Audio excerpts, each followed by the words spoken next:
Hey, so my name is Aiden O'Neill, and today I'm going to be running through the question of what is philosophy, and then I'll be breaking down why it isn't important, specifically why philosophy is important to do with children. This is for the final for philosophy in public schools class, so I'll be taking into account my own experiences working with children and studying philosophy in college. So the main paper that I'm working today is Priest's What is Philosophy? What Priest breaks down philosophy as is he works through two different views. He synthesizes Wittgenstein and Derrida's views of philosophy, and the ultimate conclusion he comes to, he ends up rejecting those views. And what Priest says is that the substance of philosophy itself is that all things may be criticized.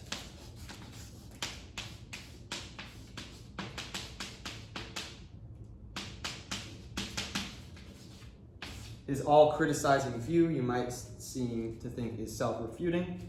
However, it is not self-refuting when you consider that the nature of questioning everything is the substance of philosophy itself. So, unlike areas like history, for example, where there's always this assumption that other historians have a mind, you can't question that in history. In physics, you can't really question that there is physical matter. The special thing about philosophy is that no assumption is safe from criticism and questioning, specifically having a rival theory, Priest puts it. So like I said, this might sound self-refuting until you realize that the questioning of everything is the inkling of creation itself. What does that mean? So I believe that the essence of philosophy can be understood by being likened to a forest. So imagine that you're in a wooded forest, standing right on the tree line. You're just about to walk in.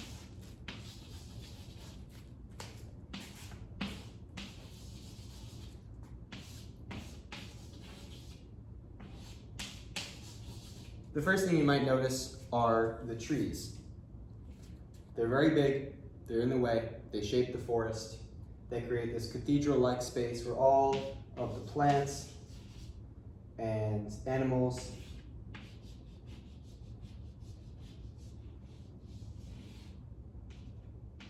roam around. So the first thing you might notice is the trees. Well, now you've got what there is to know. But there's something more to know about what there is to know, isn't there?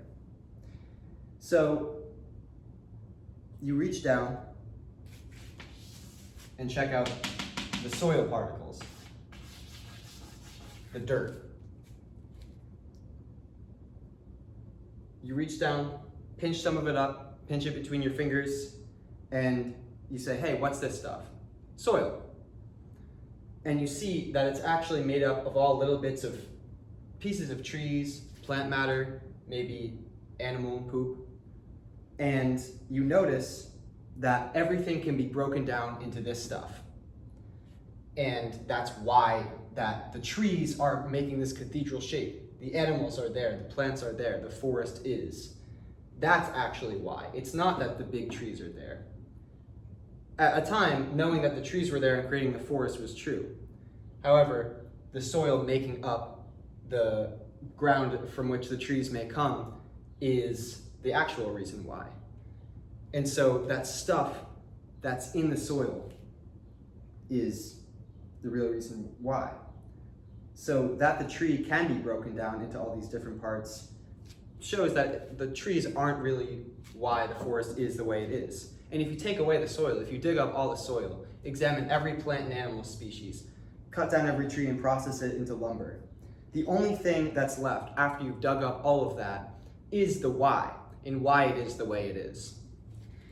Even those smallest particles come down to the why, the reason. The only thing that's left if you strip all of these material things away is the why, and the reason that it is. The same is true of philosophy itself. Many people take philosophy to be a literary canon. This is what Priest is getting into. Many people consider philosophy to be a literary canon. Plato and Aristotle, Kant and Hegel, Bob Dylan and Bob Marley.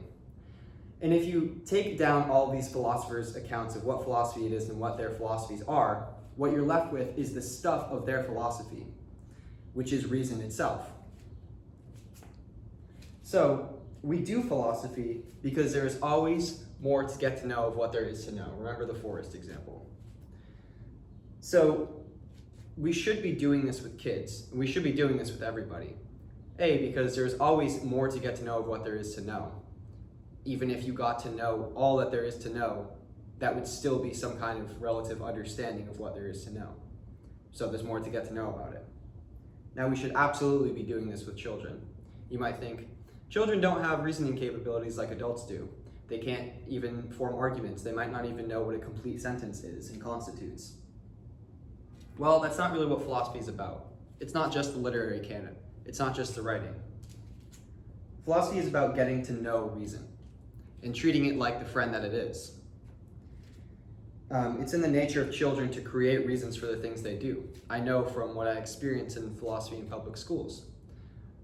Many times you ask a child to explain a reason for something, they will go off explaining an anecdote of their parents, telling them why they shouldn't or should have done something. You'll get some crazy stories. I mean, most of them are probably made up. But the kids know what reasons are. At least they're coming up with them. So why is it that we shouldn't be doing philosophy with children when it's the nature of children to come up with reasons for things? However, they are mostly thinking about reasons in terms of what they should and shouldn't be doing, what their parents are telling them. Why shouldn't they be coming up with reasons themselves, even if it's difficult, even if it's hard, and very challenging for the teachers? I think it puts teachers or instructors or students themselves who are learning to teach in the position of also questioning themselves and questioning their own reasons and assumptions. So this is why philosophy is important for all adults and as well as children, so that we may get to know reason, not as a box that we're all locked in, but as the essence of creation itself. Remember the soil and what's beneath the soil. Yes, so philosophy is essentially the essence of all creation, of all material things, and that's why we should be doing it, and that's why we should be doing it with children. So thank you very much for listening, paying attention today, and have a good rest of your day.